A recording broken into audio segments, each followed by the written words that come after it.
Welcome to Edo Red Hens Weekly. I'm Jeremy. I'm Chris. And this week on the Weekly, Green Knight RPG, NBC Universal Getting into Comics, Cutie Marks and Dragons, D&D Adventure Begins. All right.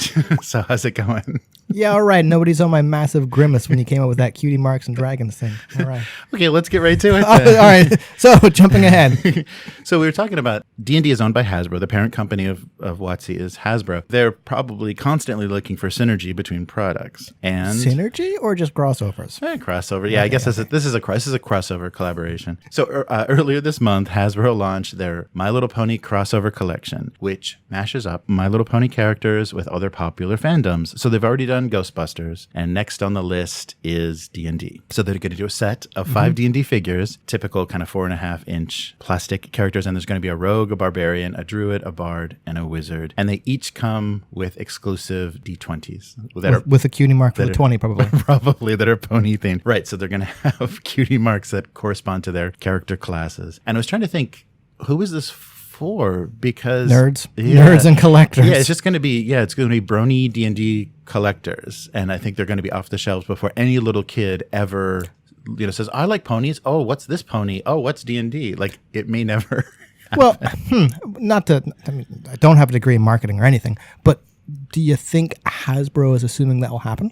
Well, I think they're looking for, it seems like, and there's another thing we'll talk about this week, they're constantly looking for like ways in. They want the gateway to the hobby, and so they're trying to, in different media or in different versions or different forms, trying to give people a taste of what Dungeons and Dragons is or could be. Keep that in their mind, just like Saturday morning cartoons of Marvel characters and things. Kept people thinking, oh, I know who Spider-Man is. Oh, look, he's got a book. yeah, that sort of thing. But it's funny. It seems a little clumsy, and it doesn't seem like it will ever get into the hands of kids. Well, that's what I was saying. Yeah. It's just going to reinforce a weird crossover nerd culture. Yeah, which, mashups are fun. Not everything has to have a mashup. That's my feeling. Like, lots of times when I see these mashups, I'm like, those things were fine on their own. It's not like you're going to hit on the next Reese's Peanut Butter Cup, Right, yeah, exactly. So, I saw those as well.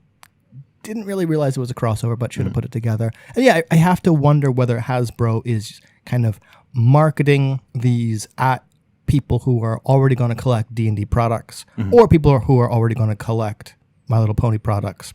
Right. And sort of the splash over into any new people is just going to be luck. Right. Or a secondary consideration.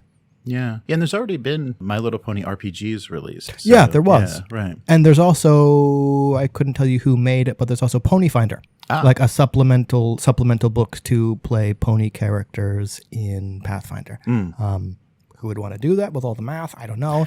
There was also, and again, I'm going to forget the creator. I think there was a game called Roan, which was pony characters in possibly some kind of like World War I, World War II alternate universe fighter stuff that I know about because it was powered by Ubiquity. Right. It's the same thing for same system for Hollow Earth Expedition and a couple of the games that I like.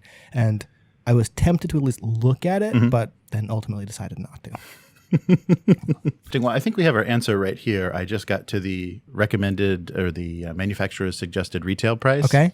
$59.99 for the set of 5. Yes. Okay, that is not. That's not ridiculous for a set of 5. Right. It's kind of actually. You know what? I don't know what the average toy price is for kids now because I don't buy it. Yeah, right. But that definitely puts it out of the range of like the casual buyer. Like the kid's gonna walk into a toy shop, say, "Oh, I want that." Well, we'll buy it for you, but you can never open it. Yeah. Oh, see, that's the nerd parents. Kind of the regular parents, the non-nerd parents are going to look at it and go, $60 for 5 ponies. Yeah, I don't think so. Right. Of course, who knows how much a 5-pack of regular ponies is? Yeah, I don't know. I don't think they're $10 a piece. So I think these are kind of special. Yeah, special. You say that now. I'm going to have a look at Toys R Us this weekend right. and come back to you on that. So speaking of gateway to the hobby, another thing, and this is an odd thing, and they keep doing this. Like there are so many versions of this, and so I'm curious what they think is unique about this. So Dungeons and Dragons, Adventure Begins, cooperative board game. Okay. So in, I believe, October, so this year, depending on, everything, all factors, they're going to be releasing a very introductory D&D board game. It's going to have I believe there are 4 plastic miniatures, human, elf, a dragonborn, and a dwarf, and each like with a corresponding class. So they have a little dashboard, and they each come with a color matching D20. Okay.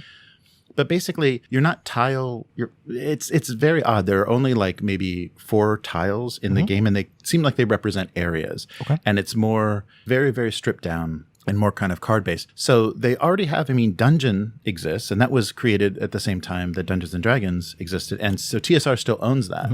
And that is a great introductory to dungeon crawling, like I get the idea. I see what we're doing here. They keep trying to come up with a board game that kind of is a half step to D&D. This is a very kind of introductory feeling step, like just very basically introducing. There's different folk in this world. They are adventuring in these areas. Yeah, right. And each of them has a different, corresponding primary color that matches their die. But it seems a little simplistic. And there's already been, if you just look on Kickstarter, every month there's a tile crawling kind of Hero Quest clone. But are they put out by Hasbro? That's true. I'm not sure exactly what this is meant to fill. It's a much smaller box. Like it doesn't have, so they've done for 4E and I think converted to 5E, a bunch of the kind of major settings with mechanics like cards and tiles and things that basically you're using the mechanics of either 4E or 5E in these kind of famous settings like Strahd or the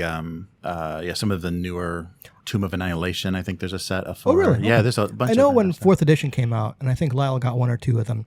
I don't remember playing them. I think he got like Wrath of Ashardalon and the Castle Ravenloft one. Right. And according to him, those games were really good because 4E wanted a grid, kind of had these defined powers, and you had to change very little from the 4E rule set to these board games. Yeah. And they worked really well. 5th edition lacks some of the elements that I think 4E had that made it easily translatable to a board game. Right. So I don't know what they've done for 5E, but I do see a kind of a need or an entry point for a really stripped down version that kids could play, right? Or parents who don't know anything about the hobby could play with their kids, because that's probably where you want to get them. So they do come out with a lot of them, or there seem to be a lot that exist, but I don't necessarily think it's bad from a business standpoint for them to do this. Yeah, and this does seem to, because this is ages 10 and up, and usually it's a little bit higher when you're doing actual, RPG style combat and stuff. 12, 13, something right. like that. Yeah. So they usually age it up a little bit. So maybe this is going to be toned down a little bit, and you defeated them or you beat them. It's not going to be you slayed them.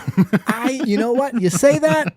I don't think they're going to do that. Yeah, interesting. Yeah. I'm not going to buy it and find out, but I'm curious. Yeah. I'm curious. So they're talking, so it's cooperative gameplay, quick gameplay, and choose a journey for your path. So there's like different areas. You can choose different areas, and they're basically just these small tiles that link together that just have like 8 spots on them where your character. So I'm not quite sure exactly. It's very minimal. What's in the box is very minimal, and I guess they're saying quick entry to Dungeons and Dragons. So that's what they're trying to do. And there's no dungeon master, so Oh, really? Yeah, okay. 2 so people it's play. It's yeah. kind of, 2 people play against the board. Oh, yeah. I thought it would be up to like 4 or something like that. Well, 2 to 4. Okay. But but they're saying somebody doesn't have to run the thing. So I guess everybody can be their own dungeon master. Oh, well. Yeah. So I'm curious because there is so many, and they produce so many. But I guess they're finding that they do need to keep scaling it down to actually find a sweet spot that a kid will want to have his parents play with him. Speaking of someone who my entry point to role playing games was Hero Quest. The old Milton Bradley Games Workshop combination. It was actually Advanced Hero Quest was the first role-playing game I played at the Games Workshop store. One Saturday my dad took me down there after I figured out what it was, and then got, I think, the Hero Quest board game shortly after that. I guess the first one, not Advanced. And that was a pretty decent game, and you had a bunch of like expansions, and even though there is no role-playing mechanics whatsoever in it, it is, and board games like that are a decent, I think, entry point to the role-playing game hobby, because a lot of the mechanics are there, and you are welcome to act as your character, as opposed to something like Monopoly, where you're like, great, now I'm going to role-play a shoe, buying property. Yeah, that's true. Yeah, what were you saying? There was a Fantasy Flight game that you guys were taking a break from D&D or something and played that game, and it's a tile crawling with monsters. I think it was Descent. I think it was first edition Descent that I got second hand from someone here with a whole bunch of expansions. And that was pretty involved. I mean, you had to track like wounds and stamina and all this other stuff, but it was a lot of fun, and we actually did more role-playing in that than we did during a lot of our 4E games, my feeling was. I think because it was completely hands-off for role-playing, so that kind of encouraged us to add role-playing to it. Yeah, I think that's interesting, and sometimes that's maybe more fun when you're not so strictly like, you're not resolving something in the game mechanically, you're just kind of adding flavor. Yeah, that's what we were. Yeah, we were adding flavor to the mechanics that were happening in the game. Yeah. So that's out this year, and it's yet another wade into the hobby. Many doors all lead to the same room. Speaking of companies that are doing something they shouldn't be doing. Okay. NBC Universal is getting into comics. Like the TV company. Yes, okay. Right. So Universal Content Productions, they're launching a division called UCP Graphic. And so the first project, so they're not going to go lightly into this. There's no amateur route. They're paying probably big bucks to Grant Morrison to write their first. Proctor Valley Road is their first series that they are paying him to write. Is that something I should know? I don't think so. I think it's original. I think it's an original. Yeah, so it tells the story of a group of teenage girls suspected in the disappearance of several teen boys in 1964 California beach town. So maybe if it's based on actual events. Oh, maybe. I don't know. Yeah, so the comics industry is in incredible disarray right now. So it's like, but isn't that potentially a good time to enter? Yeah, that's true. I mean, possibly. Yeah, if you think you can throw money at something, but I don't. Yeah, and you'll be right in there with everybody else that's losing money, but I don't know. So he signed a multi-year TV deal back in. So Morrison signed the deal, TV deal back in 2018. So through that, they produced Happy, the Sci-Fi Channel series. Yeah. I think that's on Netflix as well. Yeah, I've seen that. Yeah, on Netflix. He's also co-written the Brave New World adaptation that is going to be on Peacock, which is also NBC. Oh, another streaming service. Yeah. There's just not enough of them. Yeah.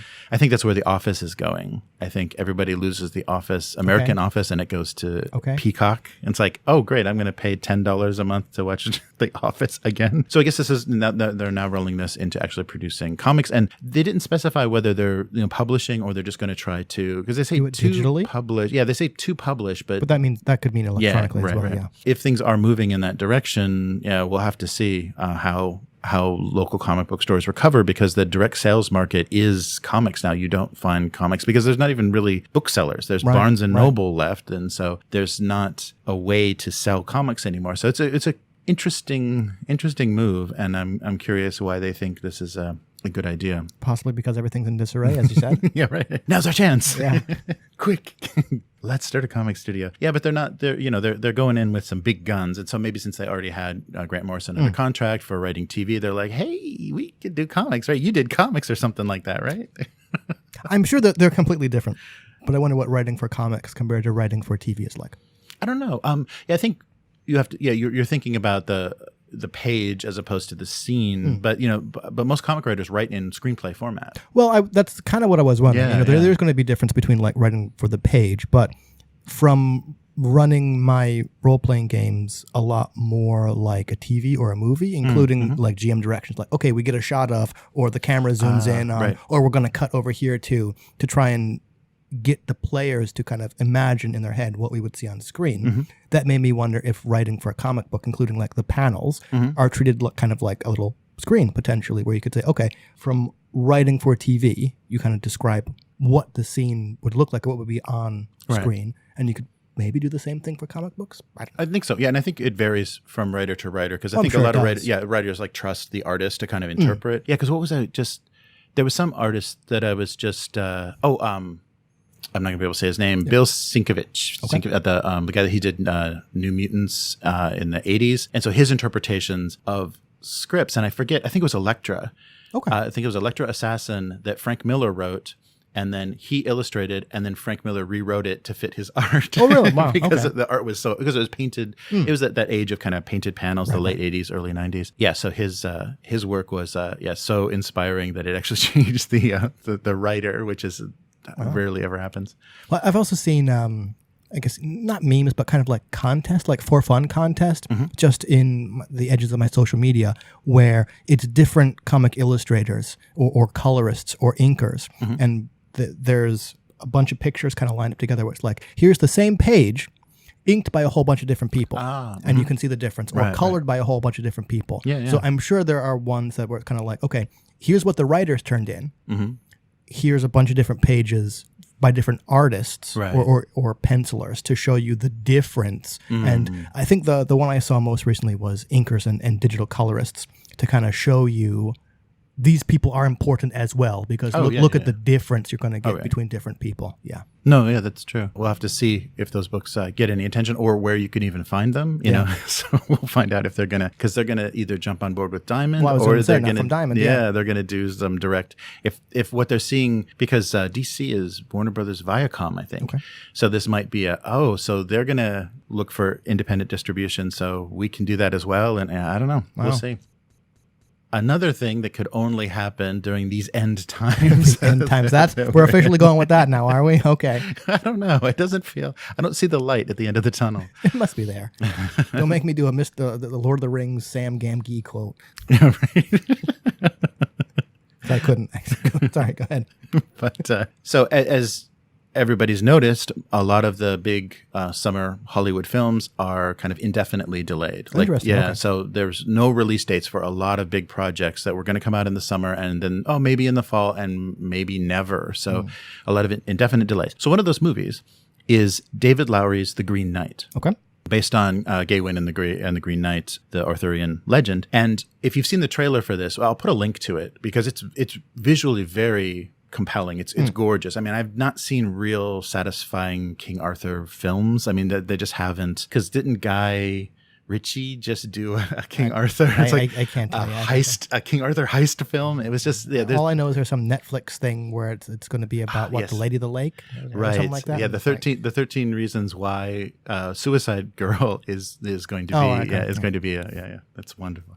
Yeah, so there isn't great satisfying King Arthur lore on film, but this looks really amazing. But it's indefinitely delayed. So originally to be released May 29th. So we don't know when the film comes out, but something that was produced that will come out that was probably going to be in support of this is an RPG. Okay, cool. So The Green Knight, A Quest for Honor, takes place in the world of the film, and players can take on the role of a knight, a noble, a hunter, a sorcerer, or a bard, and they'll face a series of obstacles and tests of their honor. In typical tabletop campaigns, players can utilize several strategies on their journey, engaging in battles or trying to talk their way through situations. So this game accommodates 4 to 6 players. And this was an odd detail. It boasts a professional game master, Tim Woods, who has a PhD in English, specializing in RPG studies, has kind of given his blessing of the system. I have never heard of Tim Woods. Ditto?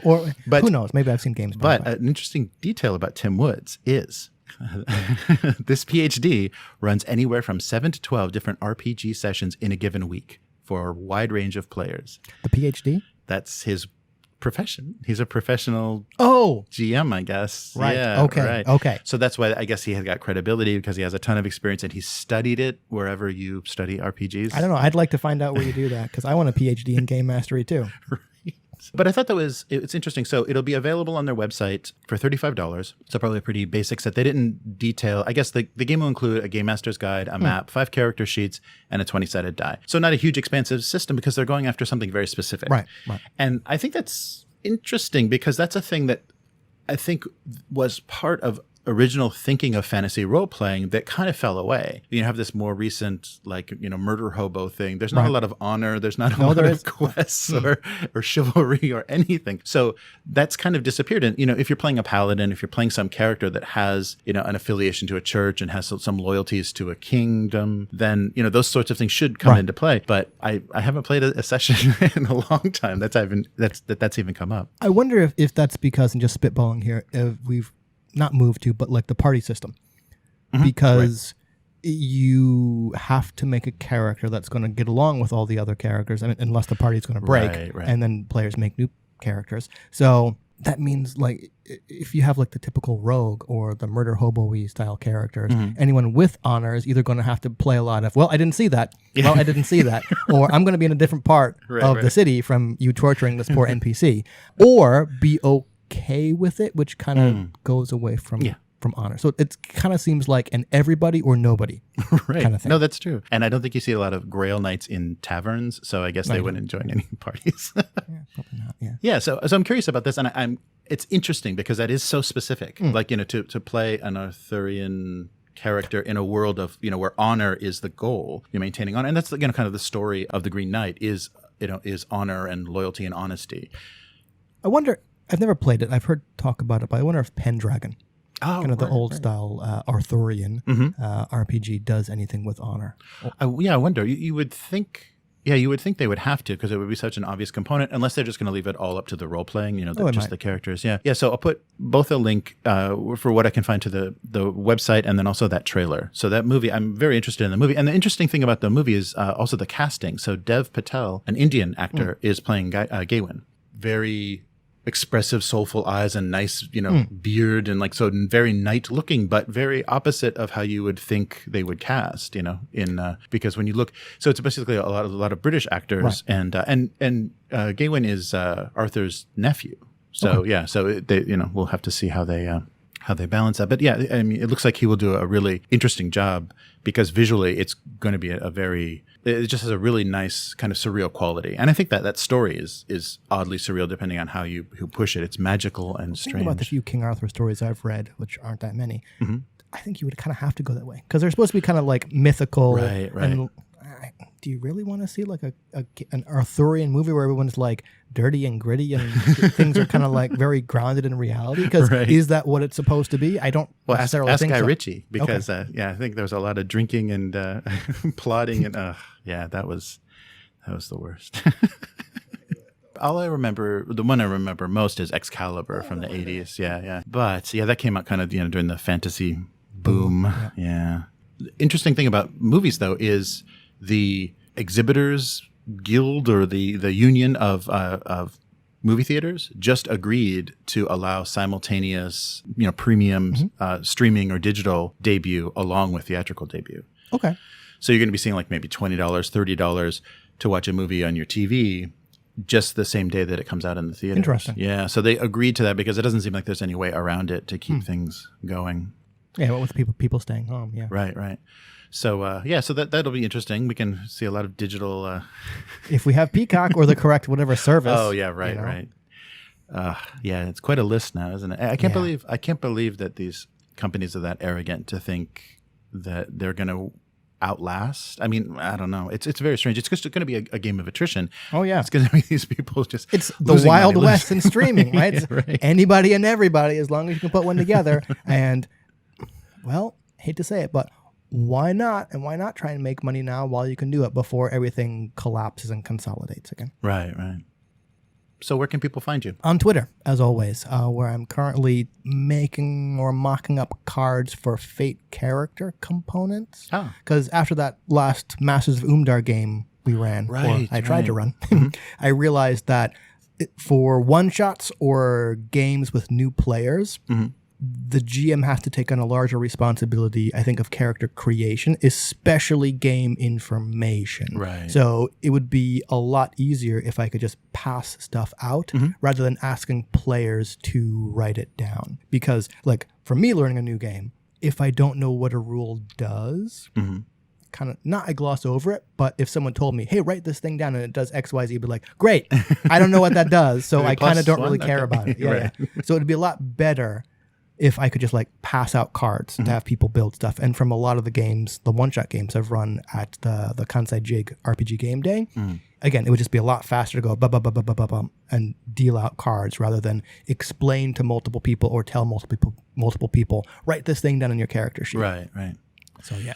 Yeah, they did a really good job with that in the Mutant Year Zero, the robot version of it, where you're playing kind of abandoned androids. So you basically built with cards, like a head, a chest, and legs, and they all had different stats, and you could do different combinations of things. But based on your class, you could only kind of take. So you had so many points, choices, so many points that you could. So, but that worked really well, and they even gave you kind of a visual representation of what that might look like. Maybe that explains why when you rolled up a robot character, you're like, "What type of robot?" And I'm like, "It just says robot." You're like, "Ah," and everyone else got to roll on a couple extra tables. Yeah, but Lee filled me in on my origin story, so that was perfect. So how about you? Oh, so I do a weekly live stream of my single panel gag cartoon. So you can find that on both YouTube and Twitter at Abusecartoons. The website is abusecartoons.com, and the archive of the cartoon is gocomics.com/domesticabuse. If you want to get in touch with Idle Red Hands, the website is idleredhands.com. Follow us on Twitter at idleredhands. And if you'd like to support the website, consider becoming a patron at patreon.com/idleredhands. So because we're talking about fantasy this week, I thought I would read a quote from J.R.R. Tolkien that really kind of stood out to me. And it seems like he had to do some defending of the fairy stories he was writing. I guess coming from the academic world, you're going to have a lot of criticism that you're not doing scholarly, legitimately scholarly work when you're writing The Lord of the Rings, even though there was so much elven language and so much that he put into it. I think there's still some criticism, and I really liked some of his responses to them. So I'd like to read one of those now. Fantasy is escapist, and that is its glory. If a soldier is imprisoned by the enemy, don't we consider it his duty to escape? If we value the freedom of mind and soul, if we're partisans of liberty, then it's our plain duty to escape and to take as many people with us as we can.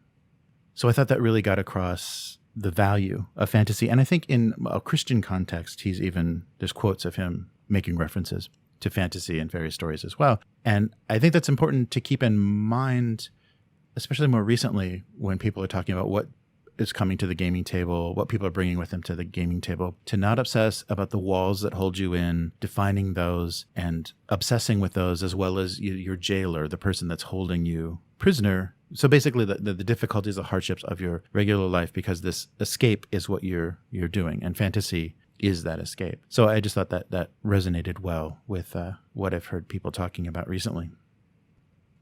That's it for this week. We'll be back next week. Later, mortals. Bye.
sounds of a car.